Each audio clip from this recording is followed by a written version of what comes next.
Vendors at Port Moresby's famous Gordon's Market left abandoned. RPNGC remembers fallen comrades. And Church, faithful in East New Britain, celebrate iconic church.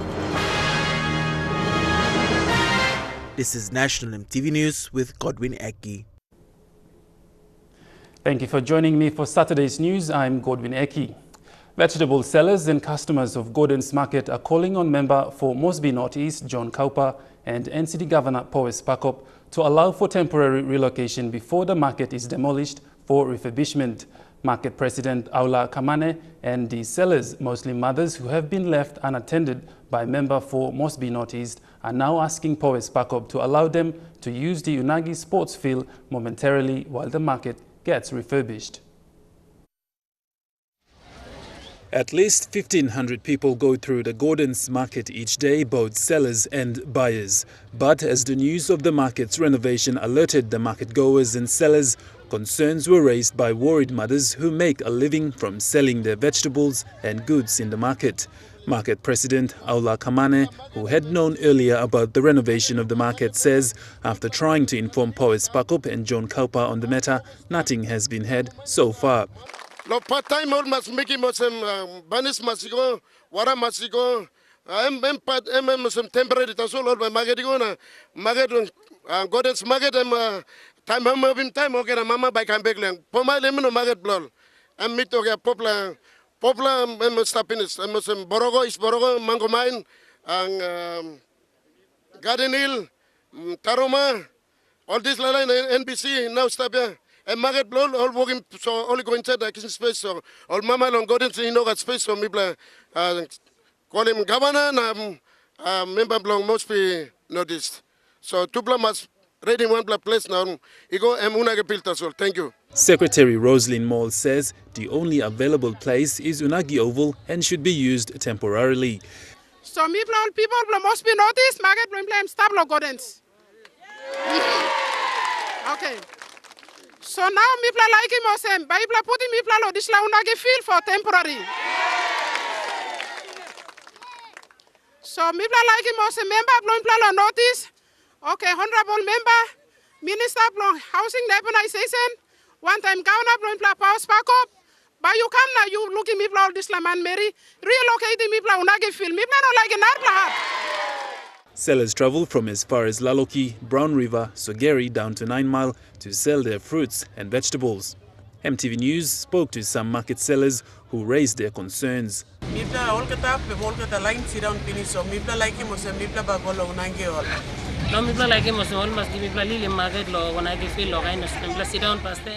Gordon's Market.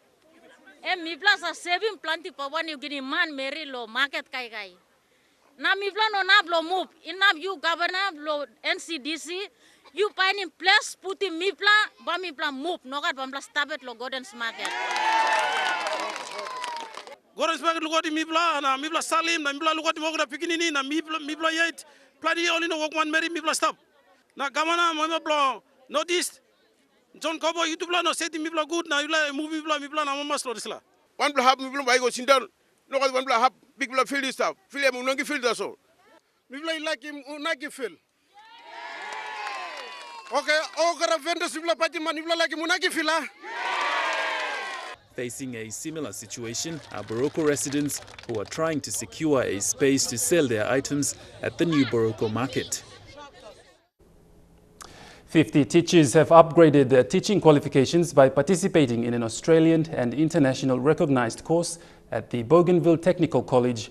Of the 50 participants, 18 were women. Speaking at the graduation, Nicola Simpson, second secretary from the Australian High Commission, commended the graduates for their commitment to improving vocational and further education in Papua New Guinea and the autonomous region of Bougainville.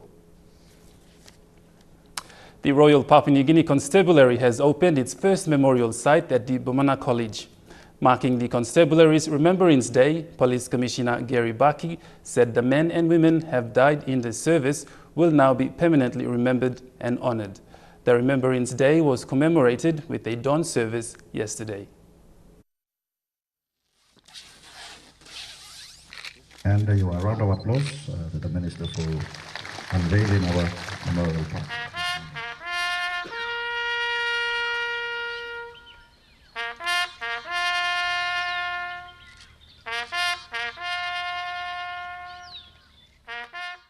The Remembrance Day began with the beating of the retreat to remember fallen officers in the line of duty. Defenders of the defenseless, Followed by tributes and laying of wreaths. The memorial site is the first for the Royal Papua New Guinea Constabulary. In the 129-year history of the constabulary, many men and women have died in the line of service, and Commissioner Baki said he intends to engrave as many names to be acknowledged by future generations. At the going down of the sun and in the morning, we will remember them. Meanwhile, in his official visit to the Bomana Police College on Thursday, Police Minister Zelta Wong commended the service of every police officer and says he is looking forward to working with the constabulary to improve its image and services. The Royal Papua New Guinea Constabulary needs to be judged by the positive actions witnessed within the community. It is our responsibility to ensure our uniform is once more synonymous with discipline, honor, and respect. Stanley Over Jr., National EMTV News. The work of churches remained a great influence to many in East New Britain Province. Yesterday, a small village in Toma, East New Britain Province, celebrated the existence of a Catholic church built after the Second World War. The small but significant ceremony celebrated the church, which was seen by the Toma people as their ruler in the early days when there was no government. Edwin Fedelis reports from Kokopo. The St. Raphael Catholic sub-parish is located at Takulap village at the foot of the Toma Ridges in East New Britain Province. It is one of many other mainline churches scattered in other hamlets in the Toma area. But what's most significant about the church that it was built by the Takulap people 2 years after the end of the Second World War. And after 7 decades, the church remained an iconic structure in this community of more than 2,000 people. Yesterday, the Takulap people gathered to celebrate the existence of the church and unveiled a plaque in memory of the first catechists and the sisters who built the church. Rafael Turnamur is one of the few members of the church who still lives to tell the story of how the church was built after the war. Only became long bush material, so long 1960. People have been changing this bush material. Na people are evoking one house to some permanent building. East New Britain Province remained a Catholic-dominated province. The first missionaries who arrived brought with them civilization. They helped mold, shape and build small communities born together by the church. Not only that, but a combination between the colonial government and churches helped provide a sense of rule amongst the people during the early days. They were the government, they were the public services, they provided services when there wasn't any Waigani. Even they say Waigani today, the work of churches keeps outperforming the government. Now you may look some new development come up because long passing belong harim talk long all people belong this area yet. The Takulap Church gives a small picture of how churches not only preaches the gospel, but how it played an important role in social and nation building. Edwin Fidelis, National EMTV News, Kokopo. National EMTV News continues after the break. Stay with us.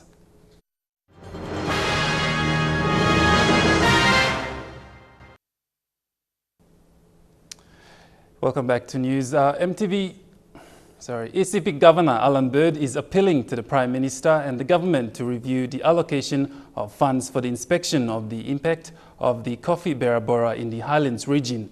Speaking in Parliament during question time yesterday, Mr. Bird said if there is not enough attention given to mitigating its effect on coffee in the Highlands region, it could mean many local farmers would lose their only means of direct revenue. The government had allocated 5 million kina in its supplementary budget, which will serve for 3 to 4 months. Prime Minister Peter O'Neill reassured Parliament that the government would allocate more funding for this in the 2018 national budget expected in November. In ECPIC, we have lost around 45% of our cocoa production. East New Britain is probably even worse. My understanding of the coffee berry borer is that it is much more destructive than the cocoa pod borer. Now, me asking because ECPIC is the largest producer of Robusta coffee in Papua New Guinea. That's all biggest production belum ipla aste Minister belum Agriculture it took 1.1 million bags inside Kamlo Highlands. And the borer is now already there. My concern is that you have allocated 5 million kina. There's like 5 million kina and below travel allowance or below making one. Because long time belong cacao pod bora, the total allocation was around 70 million kina. And even then, it failed. The effort failed. Now, if we are going to allocate 5 million kina for a problem that is going to affect over 3 million Papua New Guineans, then we have a serious issue here. You mean no budgeting one extra money lo buy one kind marasin no lo try combating problem? We have just allocated money to go and do an inspection. Mr. Speaker, this is like giving the people who are growing coffee a bucket of water to fight a house fire. Now, Miblalo Nambis, if my growers, if the coffee dies out in ECPIC, I still got cocoa and I still got vanilla. And Ablo Highlands, and coffee tasole. So, Mr. Prime Minister, I want to appeal to you to review that because no one is speaking up on behalf of the farmers. I want your government to review this, now allocate more money, and please take this pod borer problem seriously. Berry borer problem. Question blomi, me like if you allocate him some more money, please. Thank you, Mr. Prime Minister. Allocated 5 million kina to start the work at the balance of this year, which is only 2 or 3 months to go. That is the money that will be used to be spent over the next 3 months. We will make some more allocations in 2018 budget. We understand the situation, and Mr. Speaker, as I said, the Agriculture Minister and his department are already well on top of the issue on end. Thank you, Mr. Speaker. Makam MP Connie Iguan raised concern on the allowances of ward councillors and village court officers in Parliament yesterday. He questioned the Finance Minister to clarify if they were aware that ward councillors have not received their pay. Finance Minister James Marape responded, saying it is not lack of funding by government, but an administrative arrangement under which the funds are being transferred. During questions without notice at Parliament yesterday, member for Makam Connie Iguan raised concerns on allowances for ward councillors and village court officials. Mr. About the Parliament, Mr. Display government been taking big plus step law. Look save law this la councillors law make so some molksim pay or some mandated leader. After me come back as a member, me got councillors he line up law office blomina asking me because all Salem account number belong only companies law.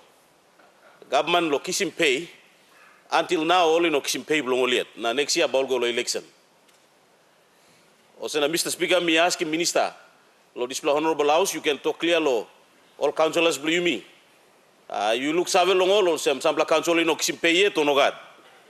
Suppose you know look save long all yet na save some department or by all one time by all pay before go election. Recognizing the important work that these officials do in their district and provinces, Mr. Iguan directed the question to the Finance Minister James Marape for clarification. In the last few years have budgeted for their allowances, but let me place on record my view to look into the administrative arrangements in which funds that are budgeted for councillors, council presidents, and the village court officials, as we budget for the administrative arrangements in which the funds get transferred from budget to the recipients who are serving in our country. I think the problem, Mr. Speaker, and let me place on record, is not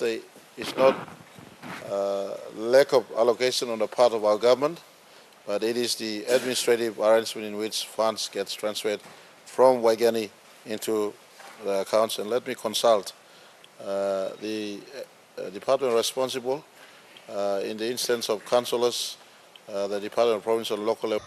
While the Finance Minister said this policy was introduced and pushed forward by the then O'Neill Dion government, these ward councillors from the Highlands feel it is just a policy without implementation.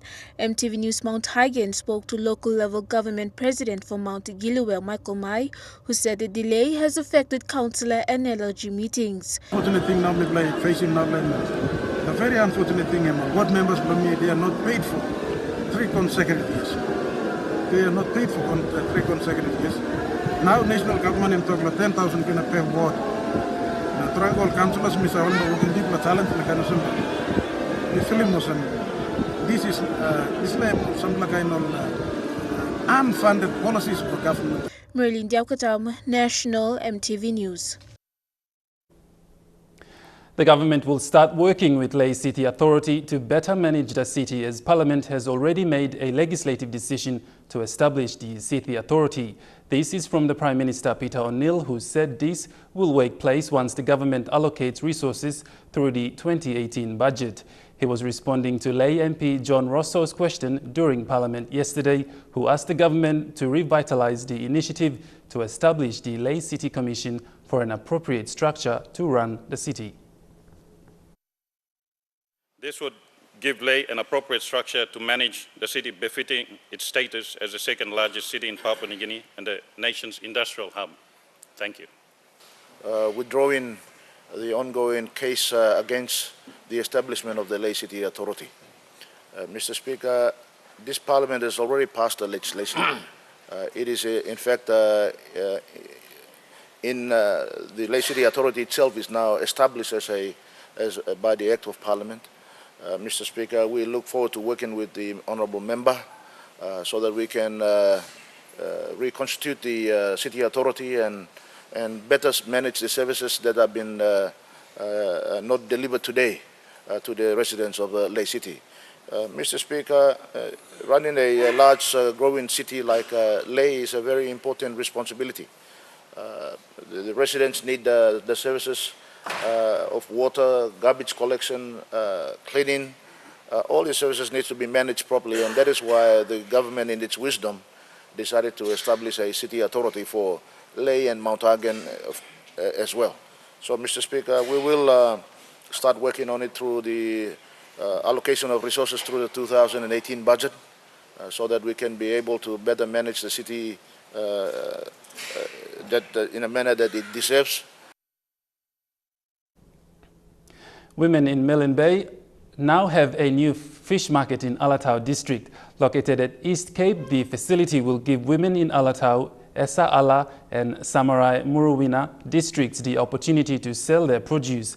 East Cape is the area where hundreds of islands in Milne Bay come to before catching a PMV to Alatau town. Fisheries and Marine Resource Minister Patrick Bassa said the facility will only bring about a positive impact when money is generated to improve lifestyle. Alatau MP Charles Abel encouraged women to look after the facility because it was an important project.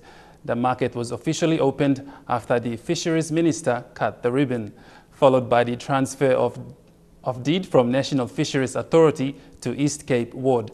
It was funded by National Fisheries Authority at the cost of over 400,000 kina. You're watching Saturday's news. We'll be back with more stories after the break.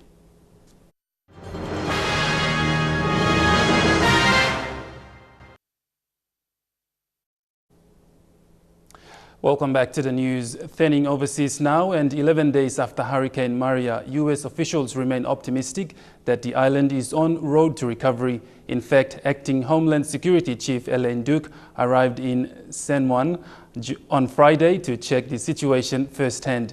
She had caused a lot of anger before leaving Washington when she called the federal response a good news story.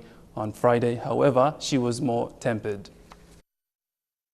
Clearly, the situation here in Puerto Rico after the devastating hurricane is not satisfactory, but together we are getting there, and the progress to date is very, very strong. In fact, across the island, the progress is very slow. Puerto Ricans are waiting for hours under a brutal sun for basic necessities like food, fuel, cash. Some are tapping spring water to drink and wash themselves. You see it there. Some aid is beginning to arrive, and the nightly curfew that was meant to deter looters has been extended until 9 p.m. to give residents a couple more hours to try and get supplies. Also, the National Guard has brought in heavy machinery to help clear blocked roads, and the U.S. Army Corps of Engineers has been tasked with rebuilding the electrical grid. But deep pockets of misery remain. Stagnant floodwaters could end up causing diseases, and heavy rains are forecast for this weekend, which could make recovery a lot harder. Residents in San Juan, Puerto Rico are queuing up for essential supplies after Hurricane Maria swept through over a week ago. Fuel, food, and water are amongst the essential Puerto Ricans are now struggling for. We've been standing at this gas station since about 5 a.m. I want to show you the line here because it has not let up since we have been here. The first person in line here, a gentleman who told me that he was here at 9 p.m. last night when this gas station ran out of gas. He decided to just park his car and sleep in the line. When it finally opened this morning, he was able to get gas, and just a few moments ago, a large tanker came here and provided more fuel to this gas station, so it appears that they will be open for a bit longer. But people in line tell me they are hungry and they are flustered. The desperation, the anger here is palpable. Getting key resources has proved daunting for Puerto Ricans, many camping in their cars outside a gas station, forming a line more than a quarter-mile long, waiting hours to fill their tanks. It's really hard, like when you have to go and check on your family, you have to waste gas, and then you have to come and make all these lines so you can get gas. It's pretty hard. Massive lines are also forming outside grocery stores and banks, and many businesses are only taking cash, which is now in short supply. Much of what these people desperately need, essentials like food, water, and medical supplies, have proved elusive. Trump not here, nada, nothing. Water, food. It's been about 9 days that we don't have help. Supposedly the U.S. has provided help, but we don't have water, we don't have food, we don't have medicine. They keep telling us it's coming from the U.S., but we don't see it. In other parts of Puerto Rico, cries for help are being answered. Thank God. People run onto the street to wave down the mayor and other officials in Guayama City as he drives through town offering emergency food and water from FEMA. The mayor asks for calm and admits he knows they will need much more. Further complicating recovery efforts, the weather forecast. While many remain homeless, parts of Puerto Rico are at risk for flash flooding this weekend, with rain again expected to hit the already battered island. They said there was rain coming on this weekend. I don't know how we're going to deal with it because it's still flooded everywhere. And that gentleman, Kevin, lives in a neighborhood where many people are homeless. Hurricane Maria ripping the roofs off of several homes. We were there yesterday and we were told that there's a canal that runs through the center of their neighborhood, and it often floods for just a typical rainstorm. During Hurricane Maria, raw sewage was flowing into people's homes. Keep in mind, there is set to be more rain this weekend. Still in Puerto Rico, the situation many sick and injured residents are facing is dire. The U.S. Federal Emergency Management Agency says only one hospital is fully operational out of the 69 on the island. 56 have limited capabilities, and getting medicine and supply is a bureaucratic headache. We're tied up here because we don't have IV antibiotics to give the patients, and we have no place to get them. I kept thinking to myself, how difficult could this be? If these life-saving supplies are on the island of Puerto Rico, why aren't they getting to the people who need it? What's standing in the way of that happening? And can I make it happen myself? First place I'm going to try are these DMAT tents, the Disaster Management Assistance Team, HHS. This is the federal government. Let's see what they have to offer. I was with the doctors yesterday who are volunteering, and this is what they were asking for. Okay, so we've been waiting about 45 minutes now outside the HHS tent. We know that they have medications. What we heard is that they got to run it up 2 lines of command, 2 chains of command, and then they get back to us. But again, it's been 45 minutes. How you doing? We're gonna go try somewhere else. We're trying to get some of these medications because we went to some of the shelters. Yeah, fluoroquinolones. You can get some here. Is there medications here? Yeah, we have the medications just arrived. Okay. Okay, thank you.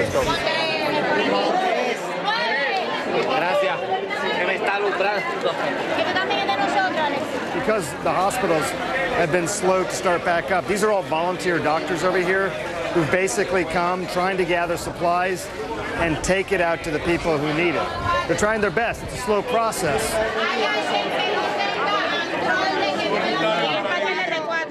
Let me see that list with the one we have there, okay? Okay, yeah, if we can get a few doses, we'll take it over there. Okay. Is that a Zithro? Zithro. We have only some of the antibiotics on tablets. Yep. You need it also. Yeah, that would be great.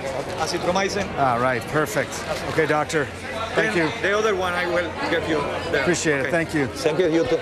It's all about getting the supplies and then getting them to the people who need it. These come from an organization called Direct Relief. You can see they're set up right underneath this parking structure with all these medications. We got them. Now we're going to take them. What Dr. Morales asked was that we get these medications and see if we could bring it to this clinic, this hospital.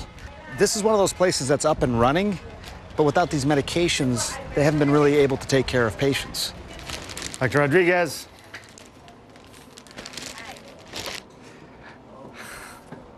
I was told to bring you this. Thank you. These are, Thank you. Let me tell you what we have. There's all sorts of antibiotics, primarily. Dr. Morales said that you were needing a lot of this Azithro. Yes. You can go through it. And there's also pediatrics. Well, I hope this helps. Yes, a lot. Thank All you. right. You're doing great work here. Keep doing what you're doing. It's like a little baby.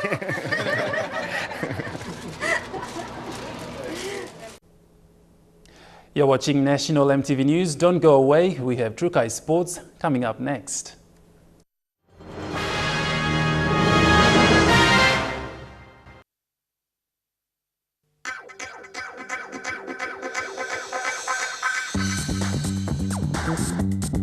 Chruch Sports.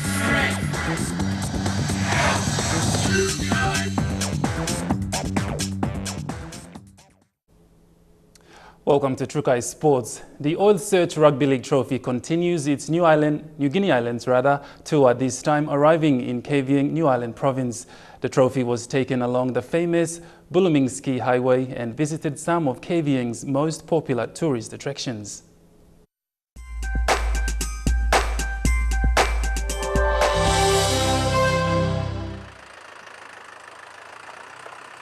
It was a dawn start for the Oil Search Rugby League World Cup team. After arriving at the Kavieng airport from its visit to Lihir Island, the trophy was traditionally welcomed by an elder from Kavieng. Ha! Ha! Look at something! Look at something! Give me that look at it! Ha!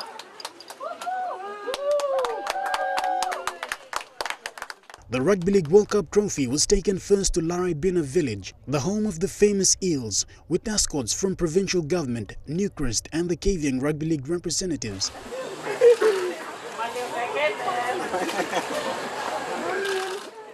At Lakrumau government station, residents came out in numbers to witness the ceremony. Ngavelis village, one of the big village along the Bluminski Highway, locals decorated the highway with flowers to welcome the Rugby League World Cup. We got 800 language, 800 tribes. Na Rugby League tasol one language play me. Connecting you me. Now only passing you me what is one nation. At Lemakot village, at the MSC Sisters Catholic Run station, a Rugby League match was held by students to welcome the trophy. The Rugby League World Cup trophy, New Guinea Island tour continues. Shane Soroya, National EMTV Sports.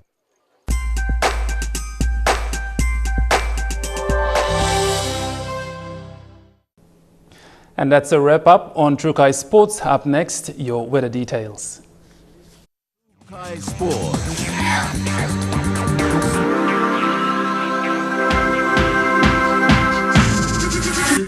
Chruch Sports. The weather details are proudly brought to you by Dulux Weather Shield, with doing with Dulux.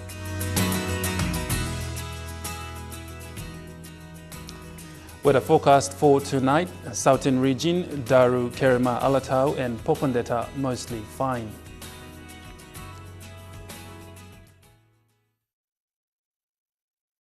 The weather details are proudly brought to you by Dulux Weather Shield. Worth doing with Dulux. And that's the news, sports and weather for the final day of September. Stay tuned for all the live action in the FIBA Melanesian Cup coming up straight after this. You don't want to miss it. On behalf of the news team, pleasant viewing. Good night.